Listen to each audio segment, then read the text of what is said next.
Is Malaysia worth it? Would I recommend Malaysia for first-time expats or first-time OFW? Absolutely yes. This country is amazing and it gives you a lot of things.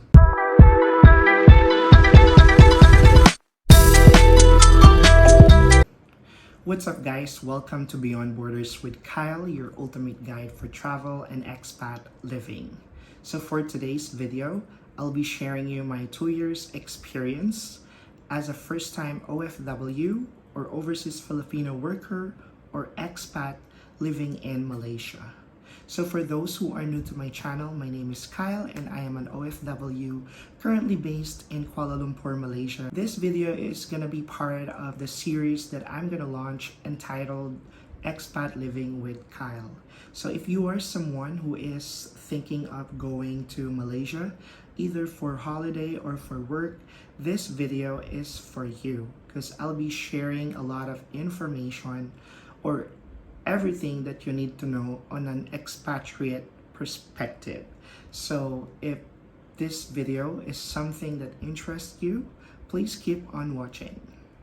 But before that, I would like to shout out my 11 million subscribers, which are mostly my friends and colleagues. Thank you so much for the love and support, guys. If I make it big on YouTube, I'm not gonna forget you. Alright, so let's get started. So like what I've mentioned, I have been living here in Malaysia for 2 years. I arrived here last May 2022. So it's been over 2 years now. And today I'll be sharing you the pros and cons of living here in this beautiful country. But first, a little disclaimer.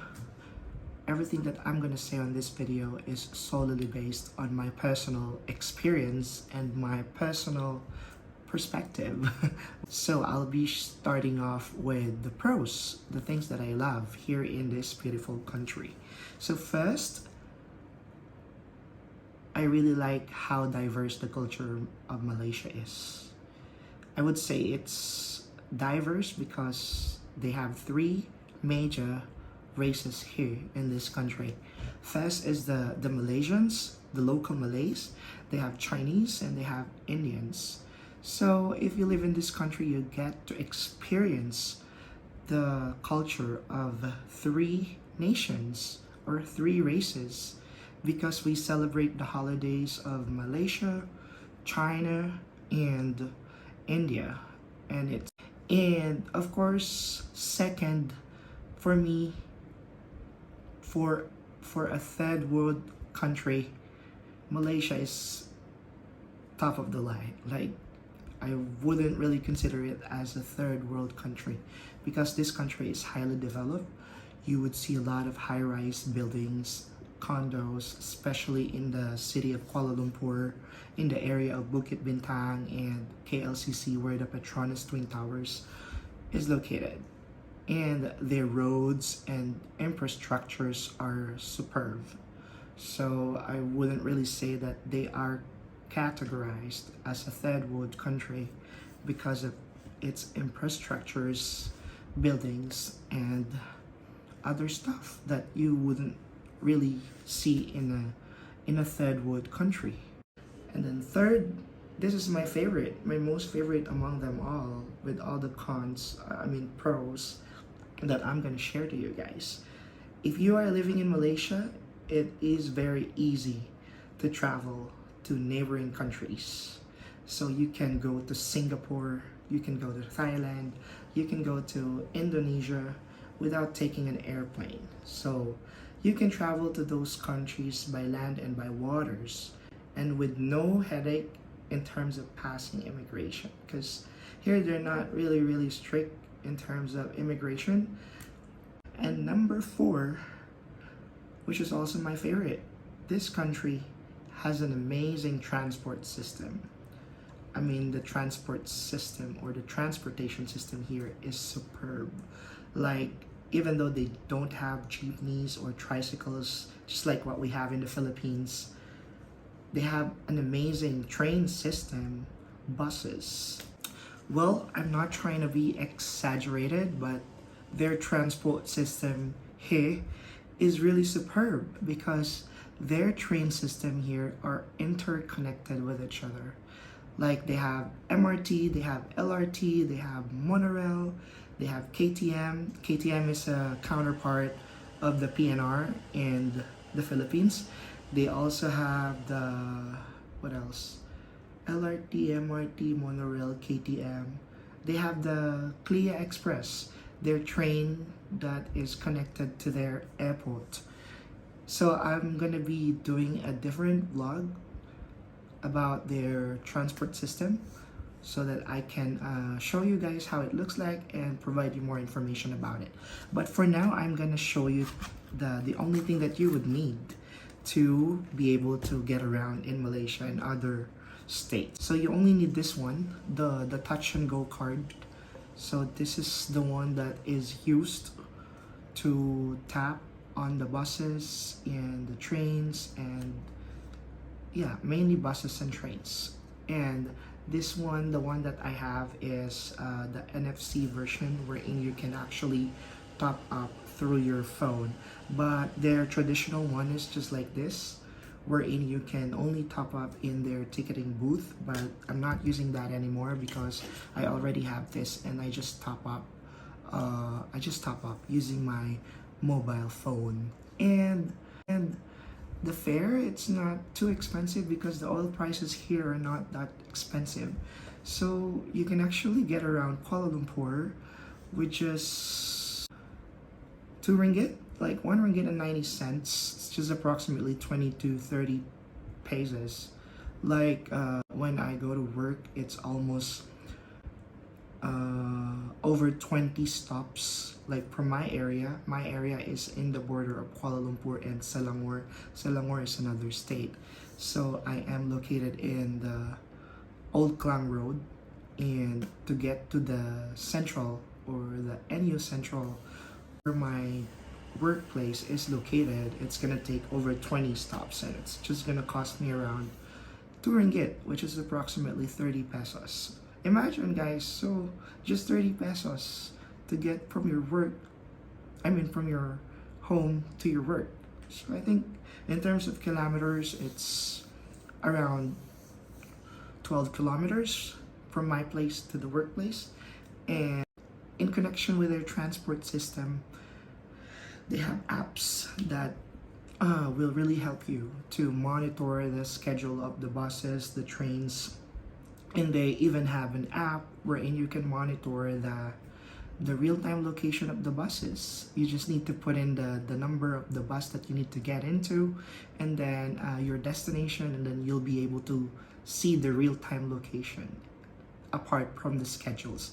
And that works the same with their trains. Well, their trains here are very efficient.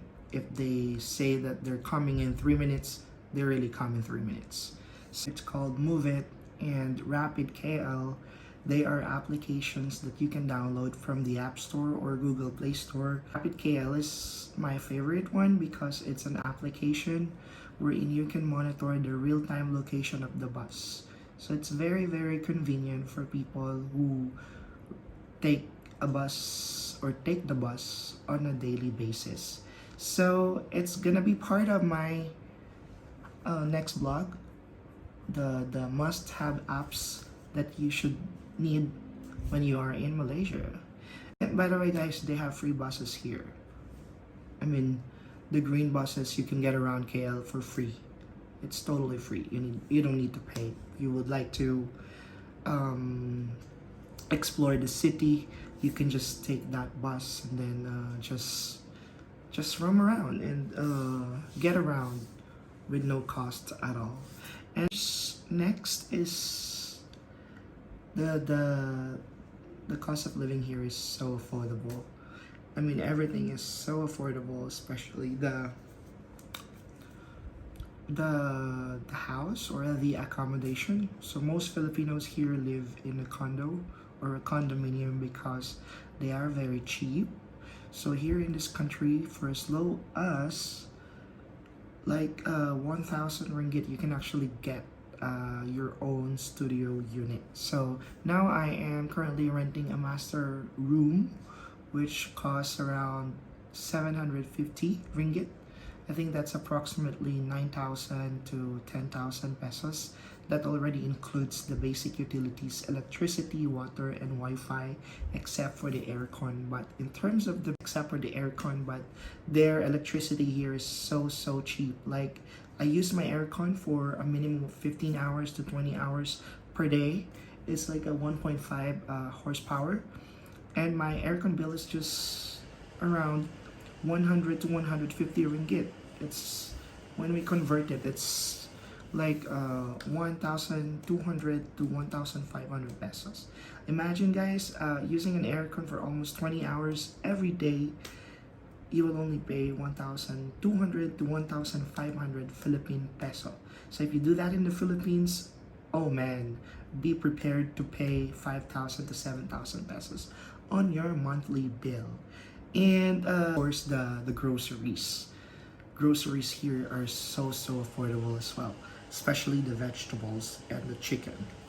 The vegetables, if you would like to eat beef and broccoli, you can absolutely do that, because when you buy broccoli here, it's just gonna cost you not over 50 pesos, because it's only 3 ringgit and 90 cents. Imagine, guys, you can get a whole broccoli for just less than 50 pesos. So groceries and other stuff, the utility bills and everything is just so cheap and affordable. This country is amazing.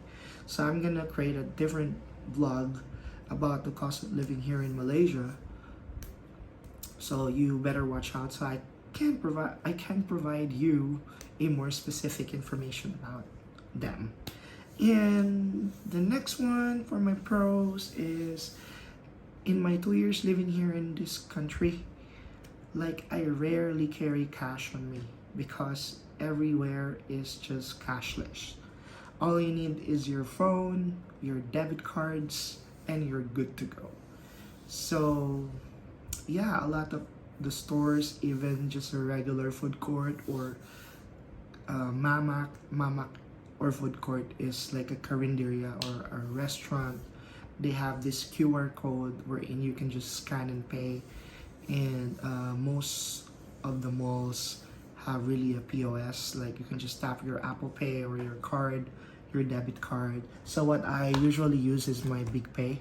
So this will be part of my other vlog, the must-have apps that you should download here when you decide to live here in Malaysia. So this one is Big Pay, and I also have the Wise card, which is amazing because you can put this in your iPhone, in your Apple Wallet. So, and it's really convenient if you travel a lot. And lastly, I have the MAE from Maybank. This is also a debit card that you can put on your iPhone in your Apple Wallet, so you can just tap to pay. So these 3 cards are my holy grail. That's why I rarely carry cash here in the city of Kuala Lumpur in my 2 years of experience. But they also have their own version of GCash and PayMaya. It's called Touch and Go, which they recently launched a debit card as well, a Visa card. So the feature of the Touch and Go is very similar with the GCash and PayMaya, but it's more advanced and it has more features than GCash and PayMaya. And lastly, for our pros, of course, the cellular service and the internet service here are way better than the Philippines, because here in this country, I've been working at home ever since I arrived here, and I never had any issues with my internet at home. Like, this whole condominium, this is a co-living setup. It has 4 bedrooms, so a lot of people are using the internet or the Wi-Fi, and it's just 100 Mbps, but I never had any issue. And also they rarely have a downtime, and if ever they have a downtime or an interruption, you just call customer service, and your connection will be restored latest 1 to 2 hours. Like in the Philippines, oh my god, when you call PLDT, it's gonna direct you to self-service and just gonna tell you that they create a ticket or whatnot. But here it's very efficient, and I never had issues with the internet as well as the service provider. And here, for the cellular services, like your mobile data, so you'll be able to connect online when you're outside, usually for as low as 25 ringgit, like less than 300 pesos. You get unlimited hotspot, unlimited calls, text. No, it's not really a thing here because everyone uses iMessage and WhatsApp. So as long as you have data, you're good to go. Like when you go out, you'll survive, right? So those are the things that I really love about this amazing country. So for like what I mentioned in the beginning, at the beginning part of this video, is Malaysia worth it? Would I recommend Malaysia for first-time expats or first-time OFW? Absolutely yes. This country is amazing and it gives you a lot of things. It has a lot to offer. And of course, since I've shared you the pros of living here in Malaysia, of course, not all countries are perfect. Like each country has their flaws. Like I'm gonna be sharing you a few of the cons. This is just based on my experience, guys.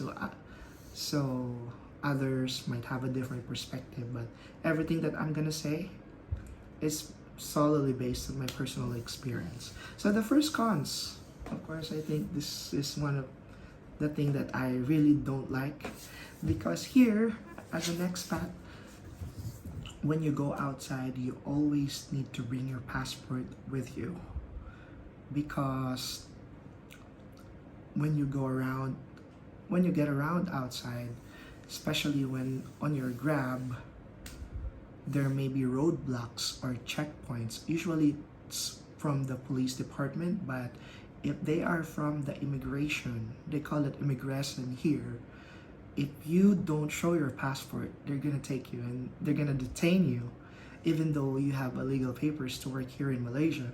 So they're gonna bring you, they're gonna put handcuffs on you, they're gonna detain you, and until your employer gets you and validate your employment here. So me, I always carry my passport with me because I'm very scared to be taken by the immigration. And it's just a little hassle, like when you go down, like buy something from the grocery, you need to buy your passport. You need to bring your passport because you never know when there will be a roadblock or when there will be an operation. So yeah, one of the things I don't really like here is to always bring your passport even when you're going out. When you go out at night and then go party, you get drunk, what if you lose your passport? It's gonna be a disaster, right? And then second thing I don't really like here is the rain. So there are months wherein it rains every day. Like it's so fixed. It's very spontaneous. Like it's raining every afternoon. But the good thing about it, the rain doesn't really last longer than 2 hours. So actually you'll be able to track it because the rain is so consistent. Like if it's gonna rain today at 4 p.m, tomorrow it's gonna rain at around 4 p.m. again. But you don't really have, it's not too big deal because it doesn't really last long, like 2 hours at most. And then of course, if we have a lot of rains, of course this country gets really hot at times, especially in the afternoon. Yes, this country is also a tropical country, just like the Philippines. So it gets really hot at times, especially in the afternoon. And since I live in high-rise condo, I'm on the 30th floor, and I noticed that the environment gets really foggy. I'm not sure if it's fog or if it's a haze. So it gets really hazy in terms of their air, because there were times wherein a lot of people have cough during hazy season. So Malaysia at times doesn't really give you a clear sky. Sometimes it really gets hazy. Not too big deal. just wear your mask and protect yourself, then Malaysia is still a beautiful country anyway. And of course, the second to the last cons is, even though they have an amazing transport system here, the downside is they don't have public transportation available 24/7. Unlike in the Philippines, we have transportation available, public transportation available 24/7. So if you get home late, like, you can still ride the bus or the jeepney. But here, the trains and buses are only up until the 12 midnight. So if you're still outside at 1 a.m., 2 a.m., 4 a.m. until 6 a.m., the only option for the transportation is Grab.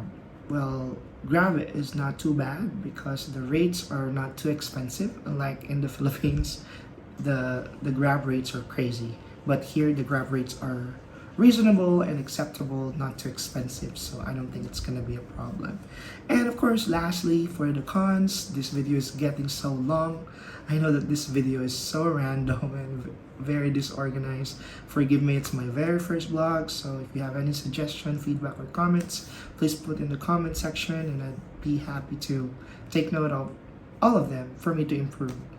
And lastly, of course, I'm really tired right now because it's 4 a.m. here in Malaysia, and I haven't really been sleeping okay lately. Well, anyways, for the last cons is the customer service. I'm not sure if it's just really me, but their customer service here are not the most, how do you say it? Their customer service are not outstanding, because for us who's been working in the industry of customer service, like, we really know how a great or excellent customer service is. But here, it's really not that pleasing. Like, when you ask questions, they don't really you won't really feel the what do you call this? Well, that's just it. Like, maybe one of the reason that I'm thinking is the language barrier, because I know that Malaysia has ranked one of the top country or the largest English speaking country. But yeah, I would agree, but maybe for those who are in the Gen Z generation or Gen Z, like the youth students, yes, they can speak straight English. But for the older people, like especially in a restaurant or carinderia or mama food court, it's really hard to communicate. Perhaps that's the reason why they can't provide excellent customer service. Who knows, if I know how to speak Malay, they'll be able to provide the best customer service ever.